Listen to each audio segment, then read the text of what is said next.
What I'm about to show you is straight out of a movie. Welcome to Belgium. Look out my window.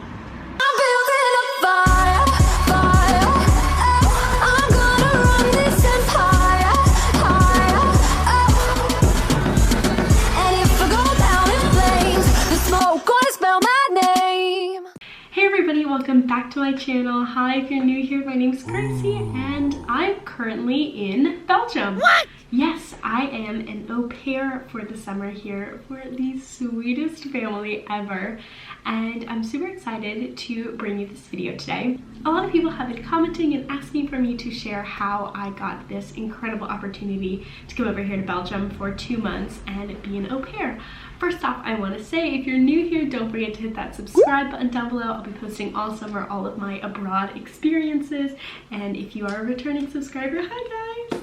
Anyway, also you can follow me on Instagram here so that you can see pictures and videos and all kinds of stuff that I will be doing probably before the YouTube video goes up. Anyway, let's get started. So the first thing I want to start with is telling you guys the definition of an au pair in case you're curious, like what the heck even is an au pair? So online, the definition I found off of aupairworld.com, and I will get into websites and different things for au pairs in a minute, but just off of this website says an au pair is an unmarried young adult aged 18 to 30 who has no children and travels to a foreign country for a defined period of time to live with a host family.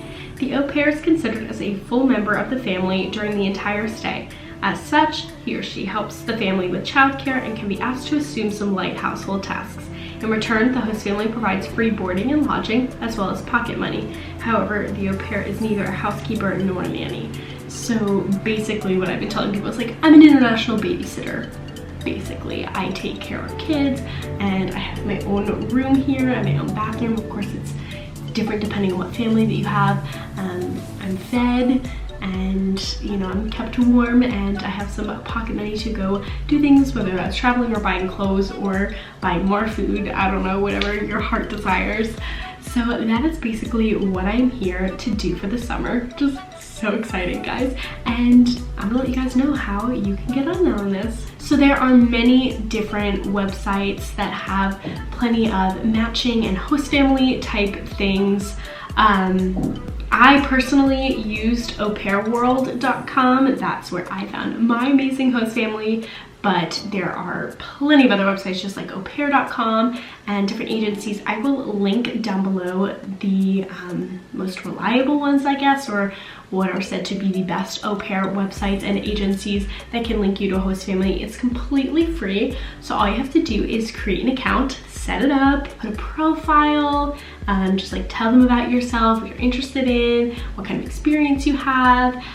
Pictures are great, and then you can put in there what countries you prefer to work in. Can you speak other languages? Would you prefer a single family? Do you care if they smoke?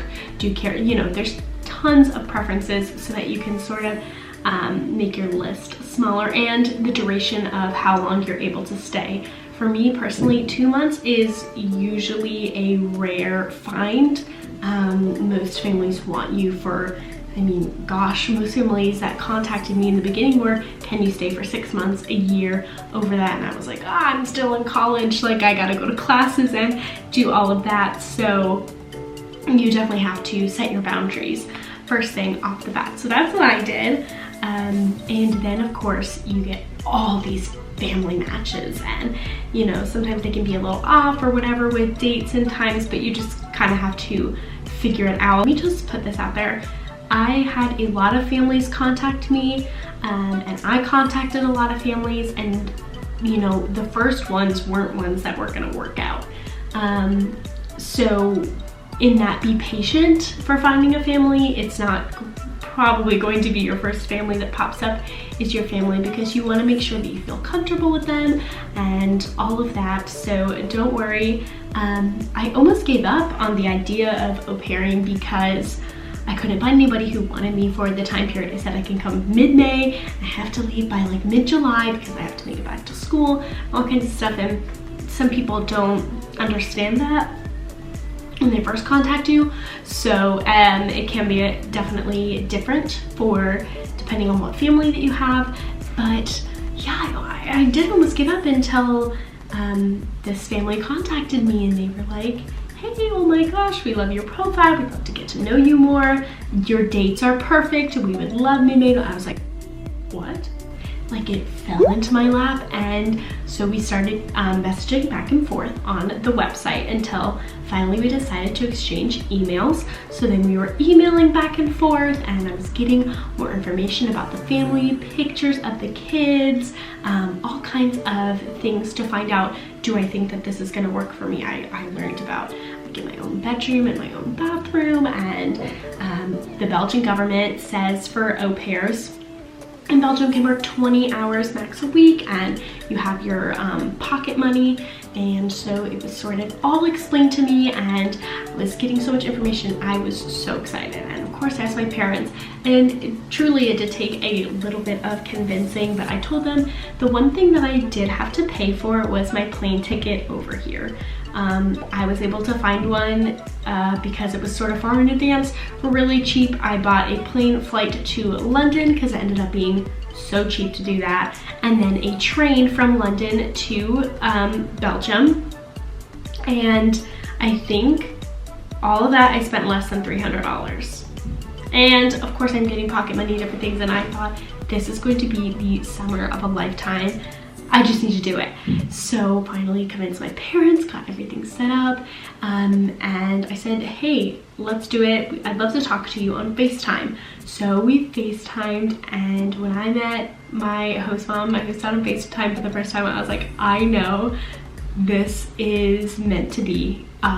They are so sweet and so lovely, and I'm gonna start vlogging really soon so that y'all can meet them and the kids. And it just, I really felt a connection with this family, and I felt like, man, this is really gonna work. So I said, yes, let's do it. Booked my flight, booked the train, and that was back in January. So I've definitely, and that's when I booked it. We've been planning this out, gosh, since like November, I wanna say they contacted me, so it does take a while. So all that being said, that's sort of how it worked out for me. You know, my parents FaceTimed with them. I wasn't even there. I don't really know what I mean, I know they talked logistics and things like that, and my mom was like, man, your host family seems absolutely wonderful. We're so excited for you. And so basically on FaceTimes, we would just talk about different things. I was provided a SIM card. My family wanted me to have a way to be able to contact them when I'm not on Wi-Fi, to check up with the kids and all of that. So I do have that, and we just sort of talked about everything that needed to go on, sort of how a day would look, when I would have off so that I can go take trips, which was really important to me. So I already have 2 different trips planned, literally next week and the week after, just because there are some days that I have off, and I'm loving it so far. I mean, it's only my 4th day here, third day here, and 3rd full day, and I am thriving, other than the fact that I still have an ear infection and my ears I still can somewhat not hear out of sometimes, but other than that, thriving. So it is a big thing to think about because I am away from my family from 2 months. There is a bit of a language barrier. I got super lucky with Belgium because as a kid, I'm not even kidding you, I played around with Google Translate, and the one language that I like know how to say a couple phrases in is Dutch, which is what I speak here in Belgium. Well, the part of Belgium I'm in. My host parents actually speak very fluently in English, so I haven't had a problem. If you stay longer, I think if you stay 3 months or longer, there's definitely more things that come with that. You have to, I believe, attend like language classes. My sister is going to be an au pair in Switzerland for an entire year starting at the end of July, and she actually has to take classes to learn a language. And my host was like, if you want to do that, we can put you in that. I'm already though really quickly sort of picking up on things. The kids are learning English as we go along, so I've definitely had Google Translate out already, like with the Dutch thing. I'm like, speak into this, I don't know what you're saying quite yet. And so I'm definitely learning different phrases that they say and different things so that I can communicate. So I feel like I'm becoming a little bilingual from doing this. So it's definitely a huge culture experience. I mean, even last night for dinner, I had the most amazing food ever. I couldn't even really tell you what it was. It was almost like a circular pastry type thing. It was like kind of like a croissant and almost like a white sauce with chicken and mushrooms that was poured over top of that.